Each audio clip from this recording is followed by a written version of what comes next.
Okay, thanks for watching. Just a little quick tutorial and maybe a little bit of a review. I've got the Beeftubes setup station. I don't know exactly what they call it. Basically it's from Beeftubes.com, and it's a way to set your toe on your steering and also check or set your toe in the rear, and it's also for your camber adjustments, both front and rear. So what you're going to need to use it though is a camber gauge, because those do not come with the items here. What we have are two round discs that are basically for the rear, and then we have two discs that are for the front, and they've got this lip sticking out, and that's how you are able to get your toe adjustments. It's got 4 discs. You can see this side has the hex in it to fit the wheel hexes, and on the other side is a raised race, for lack of a better term, that will fit into the hole to keep it centered. Also in the kit are the 90-degree brackets that will attach like so, and that's what allows you to use the gauges. Set of screws, and then the gauges. This is 0, so it's straight across 90 degrees. This is 1. Check that. Had it backwards. Okay, so this one is the 0, and this is 1. And then you also have 2 and 3. And it's really nice because it does tell you right there what it is, and it has an arrow pointing to the right side. And had I looked, I would have seen that. So setup is pretty basic. You've got 3 screws for each of the round. You got 3 here and then 2 for the right angle bracket. One thing I wanted to mention is if you don't have a good set of hex drivers, get them. These are MIPs. I like MIPs. They're very precise. They're very strong. Haven't had any problems with these rounding off on the tips or breaking. So like I said, these are both MIPs. I will use a driver, but be careful with this, because the tips you get for these are usually pretty cheap. I'm sure they come from China, but these can round off real easy, and you don't want to use this to tighten. This is only going to be used to draw down the screw, especially when you're working with stuff that's going into plastic, and you don't want to sit there and wrench and wrench and wrench. You can use this to drive it down, but stop before you get to the end, get out your driver and finish it off. So I'm not going to be using that for this. The screws are stainless steel. They are not a regular steel or aluminum from what I can tell, and they are not magnetic. So kind of bummed me out, because my tips, I usually add a little bit of magnetism to them just so it's easy for me to pick up a screw that I want and get it set into the driver. And then again, this is just 3 screws per disc.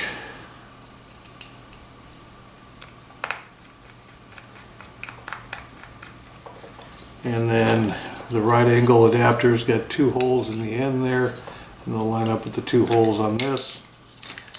Just hold that in place. And this is when it's very helpful to have the magnetic,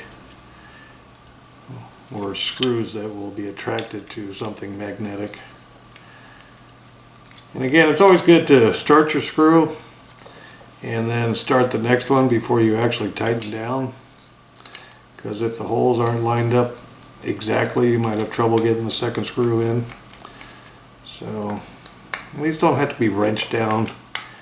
Just finger tight is fine, just so they don't move around. So that's it for those. Very simple. I'll do one of these, and I'm not going to bore you doing all 4 at the same time. I'll skip ahead to putting it on the car.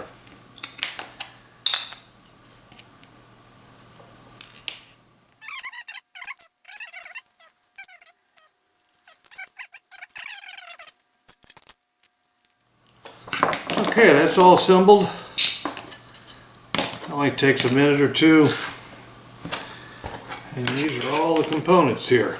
So let's go ahead and grab the chassis and we will attach these. Now, one thing to note, actually two things to note. I run a thin hex in the rear. This is a 6mm,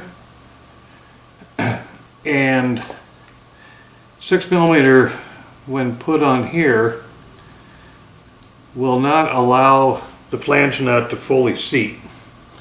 It gets down and it stops early. So I just went ahead and put the stock plastic ones on here for demonstration purposes, and I'll have to keep that in mind when I go to put it together out in the field to actually use it, in order to get these tight, because otherwise they just flop around and it doesn't do any good. If that moves, you're not going to be able to get your adjustments. So these just go on just like a wheel does.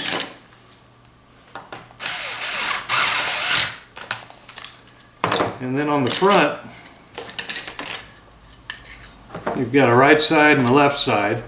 And if you put it with the tabs forward, then with the gauges, you're going to be adjusting for toe out. If you turn these around and put the flanges to the back, then you'll be adjusting for toe in. So I'm going to put these on towards the back because I don't want to run a toe out scenario, but you certainly could if that's the way your car likes it. You can run it that way.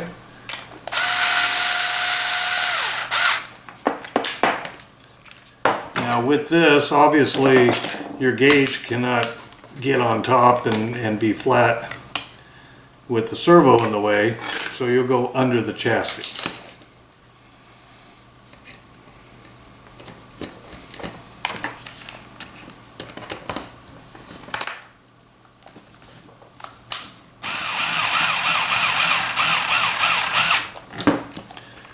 And that's all there is to that. So that's how those are set up.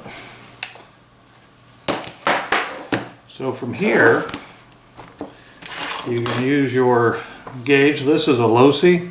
It's currently set at, let's just move this and set it at 1 degree of negative camber.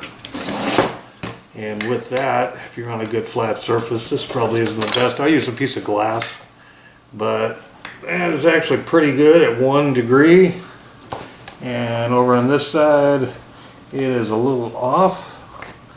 I'm going to say that one's probably at more like a half. But that'll allow you to set it to whatever you want, whether you want a positive camber, negative camber, and you just adjust your turnbuckles for that.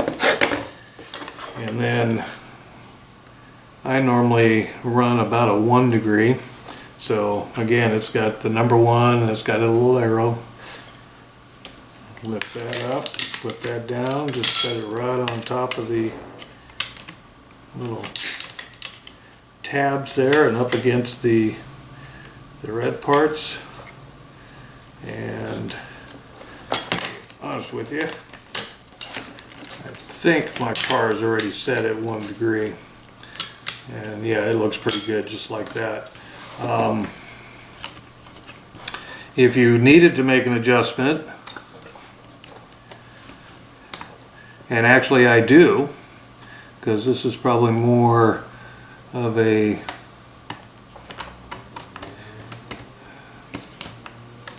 of course it all depends on how much play is in your steering linkage, but I'm set at about a 1 right now. If you need to make adjustments, you can adjust the turnbuckle to either bring them in or send them out.